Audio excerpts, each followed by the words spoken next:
Baik teman-teman semuanya, kita lanjutkan ke pemateri yang berikutnya, yakni ada Bapak Rizal Zaniardi Darussalam SPD. Waktu dan tempat kami persilakan. Monggo Pak Rizal. Terima kasih, moderator. Sebelumnya, Assalamualaikum warahmatullahi wabarakatuh. Waalaikumsalam warahmatullahi wabarakatuh. Selamat datang di SMK Negeri 2 Sragen. Dan saya hari ini akan memaparkan tentang rencana hasil kerja. Sebelumnya, terima kasih pada Bapak Mentor, Pak Kandes Arbutuan Anang, dan teman-teman dari SMA Pupuh dan SMK 2 Sragen. Dan untuk rencana hasil kerja saya, pertama saya akan memperkenalkan diri dulu. Nama saya adalah Rizal Zaniardi Darussalam. Saya lahir di Sragen 29 Juni 1994. Jabatan saya adalah ahli pertama di guru bahasa Inggris. Ya. Kita akan masuk ke pembahasan yang pertama. Apa itu NHK? NHK itu kepanjangan dari rancangan hasil kerja, ya, yaitu dokumen perencanaan yang disusun oleh guru sebagai panduan dalam melaksanakan tugas dan tanggung jawabnya selama 1 tahun pelajaran. NHK biasanya mencakup target hasil kerja yang ingin dicapai, pertama, langkah-langkah untuk mencapainya, serta indikator keberhasilan yang dapat diukur. NHK juga digunakan sebagai acuan untuk penilaian kinerja guru dan pelaporan hasil kerja kepada pimpinan atau pengawas sekolah. Lalu tujuannya pembuatan NHK itu apa sih? Tujuannya adalah sebagai panduan kerja guru untuk mencapai target pembelajaran yang telah ditetapkan, memastikan proses pembelajaran berjalan efektif, dan meningkatkan hasil belajar siswa. Selain itu, NHK menjadi dasar evaluasi kinerja guru oleh atasan atau pengawas sekolah. Selanjutnya, kita akan membahas tentang NHK saya. Yang akan saya breakdown di sini. Yang pertama adalah rencana hasil kerja saya dari unit kerja dari SMK Negeri 2 Sragen, jabatannya ini. Lalu rencana hasil kerja dari atasan langsung yang saya intervensi, yaitu terlaksananya peningkatan kualitas praktek pembelajaran guru, yang indikatornya adalah meningkatnya kualitas praktek pembelajaran guru. Ini adalah RHK saya. Lalu ada 3 poin sebetulnya. Ada 3 poin di sini RHK. Lalu akan saya pilih di nomor 2. RHK saya di nomor 2 yaitu adalah terlaksananya pembelajaran melalui perencanaan pembelajaran sesuai KOSP. Ya. Lalu aspeknya adalah di kualitas. Indikator kinerja individu mencakup dokumen. Ada 3 dokumen di sini. Yang pertama adalah presensi kehadiran. Yang kedua jurnal pembelajaran. Yang ketiga adalah asesmen formatif. Lalu targetnya itu ada berapa dokumen? 3 dokumen. Lalu kegiatannya dan tahapannya adalah yang pertama melakukan presensi kehadiran dan mengisi jurnal pengajar. Ya. Ini sangat wajib sekali, ya, tiap melakukan pembelajaran harus melakukan presensi kehadiran dan jurnal pengajarnya. Ya, mungkin kadang-kadang ada beberapa guru yang jurnal pembelajarannya itu dirangkap 1 minggu sekali gitu. Tapi ya lebih baik lagi 1 hari dimasukkan satu-satu sesuai dengan jadwal pada hari itu. Kalau saya sendiri itu selalu melakukan presensi kehadiran dan mengisi langsung jurnal pembelajarannya tanpa perlu menunggu beberapa hari gitu, langsung diisi juga. Terus outputnya yang kedua adalah output kegiatannya adalah dokumen presensi kehadiran siswa dan jurnal pengajarnya. Ya, Jadi ada nanti dokumen presensi tiap minggu, tiap bulan ada. Lalu kalau untuk jurnal mengajarnya biasanya dari kami SMK 2 itu dalam 1 bulan itu ada rekap semuanya. Lalu penerapan nilai berakhlaknya adalah akuntabel, yaitu saya melakukan presensi kehadiran dan mengisi jurnal mengajar. Lalu selanjutnya aspeknya adalah kualitas, ya. Kualitasnya adalah persentase capaian, yaitu 100%. Yang kedua adalah di sini kegiatan dan tahapan, melaksanakan pembelajaran sesuai perencanaan pembelajaran. Selanjutnya masuk ke output kegiatan, yaitu kegiatannya yang teroutput adalah proses kegiatan belajar mengajar KBM di dalam kelas. Terus nilai berakhlaknya adalah saya melaksanakan pembelajaran sesuai perencanaan pembelajaran, yaitu kompeten. Yang terakhir adalah waktu. Lama penyusunannya di sini adalah 12 bulan, yaitu sudah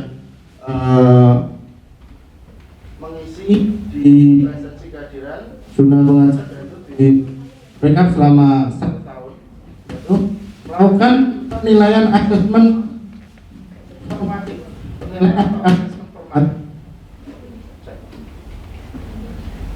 Terus yang selanjutnya output kegiatannya adalah hasil penilaian atau asesmen formatif.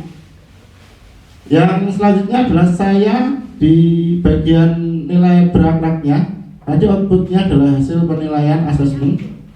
Yang menjadi penerapan nilai berakhlaknya yaitu saya melakukan penilaian atau asesmen formatif, yaitu di kompeten, seperti itu. Lalu ringkasannya adalah tujuan membuat rencana hasil kerja atau RHK guru adalah untuk yang pertama merancang target pencapaian. Jadi kita menyusun sasaran kerja guru itu sesuai kurikulum dan kebutuhan siswanya. Yang kedua adalah mengarahkan tugas dan tanggung jawab, yaitu yang dimaksud apa? Untuk menjadi pedoman dalam melaksanakan tugas harian, mingguan, dan tahunan. Itu. Lalu yang ketiga memastikan efektivitas pembelajaran, yaitu mendukung perencanaan strategi pembelajaran yang efektif dan terukur. Selanjutnya evaluasi dan refleksi kinerja, yaitu memberikan dasar untuk menilai keberhasilan guru dalam mengelola proses dan hasil belajar. Yang kelima adalah meningkatkan profesionalitas guru, yaitu apa? Untuk mendokumentasikan kontribusi dan capaian sebagai wujud akuntabilitas. Dengan RHK, guru dapat bekerja lebih terarah dan terukur, serta berkontribusi optimal dalam pembelajaran dan pengembangan siswa. Terima kasih, semoga bermanfaat. Jika ada pertanyaan, monggo saya kembalikan ke moderator. Baik, terima kasih Bapak Rizal. Kami buka sesi pertanyaan, 1 atau 2 penanya, monggo dipersilahkan. Ada yang mau bertanya? Nih, monggo Ibu. Perkenalkan, nama saya Fadli. Dari pemaparan RHK-nya Bapak Rizal, saya mau bertanya, bagaimana cara menetapkan indikator keberhasilan dalam RHK? Matur nuwun. Baik, pertanyaan singkat, jelas, dan padat. Monggo Pak Rizal bisa dijawab. Terima kasih, izin menjawab Bu Fadli. Pertanyaan tadi yang saya catat adalah bagaimana cara menetapkan indikator keberhasilan dalam RHK. Jawabannya adalah indikator keberhasilan ditetapkan berdasarkan tujuan pembelajarannya. Yang ingin dicapai itu apa tujuan pembelajarannya? Contohnya mungkin, jika tujuan pembelajarannya adalah meningkatkan kemampuan siswa dalam berbicara bahasa Inggris terutama. Kalau saya kan mengaku dalam bahasa Inggris ya, seperti Mbak An juga bahasa Inggris. Indikatornya bisa berupa hasil penilaian lisan atau presentasi siswa. Nah, itu bisa kita lihat. Oh, ternyata kita bisa melihat peningkatan kemampuan siswa dalam berbicara, speaking, terutama itu kan di dalam presentasi siswa sehari-harian. Nah, kalau menulis Pak, writing ya, kita lihat di dalam hasil penilaian menulisnya. Oh, dia menulisnya baik, semakin baik berarti indikator keberhasilan di dalam mereka sudah tercapai. Seperti itu, Bu Fadli. Terima kasih. Terima kasih atas jawaban dan juga responnya dari Bapak Rizal. Untuk Bu Fadli sudah jelas, oke. Mungkin ada yang mau bertanya lagi? Tidak ya? Ya sudah. Kalau begitu kita lanjutkan untuk tanggapan dari Bapak mentor kita. Monggo Bapak Nana. Oke, terima kasih Mas Rizal. Kalau Arab Rizal. Kevin panggilannya Pak. Apa? Kevin malah. Panggilan Bahasa Inggris. Tadi diuraikan tentang pembelajaran, rencana pembelajaran sampai penilaian atau asesmen formatif. Formatif itu penilaian yang bagaimana?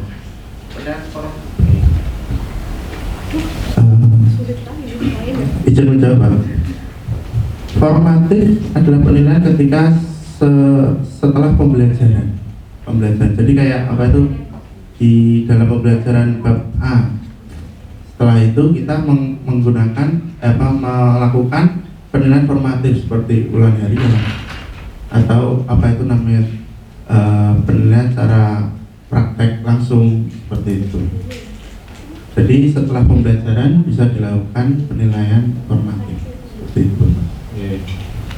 Untuk Bapak Ibu ya, tolong untuk dicermati lagi pengertian untuk kurikulum merdeka ya, asesmen formatif dan sumatif. Dipelajari apakah istilahnya formatif, sumatif, terus pelaksanaannya bagaimana.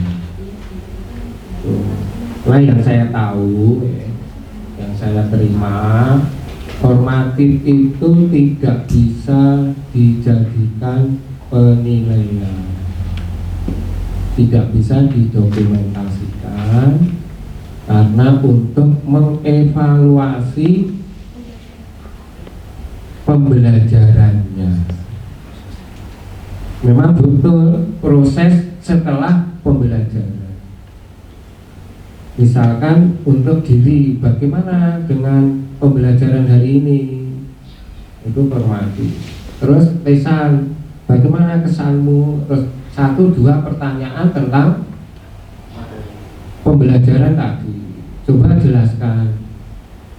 Itu formatif. Sedangkan ulangan itu sudah bukan formatif, itu sumatif. Nah, sumatif itu bisa beberapa bab, bisa 1 bab, kalau dulu istilahnya bab ya, atau 1 ATP, 1 modul, bisa beberapa modul, bisa beberapa ATP, bisa dilaksanakan di akhir bulan, bisa di tengah tahun, tengah semester, ataupun akhir semester. Bisa dilaksanakan secara lisan, tertulis, praktek, portofolio, proyek, ataupun tertulis seperti sekarang. Itu Mas, jadi nanti bisa juga. Kalau betul formatif ya sudah, tapi kalau itu nanti sumatif karena diambil di akhir tahun, di akhir tahun, di akhir semester, berarti istilahnya diganti sumatif. Terima kasih, saya kembalikan ke moderator. Baik, terima kasih Bapak Nana. Perbedaan antara formatif dan sumatif pasti kebalik-balik ya Pak banyak, bahkan saya juga. Begitu saja untuk Pak Rizal, apakah mau ada feedback lagi?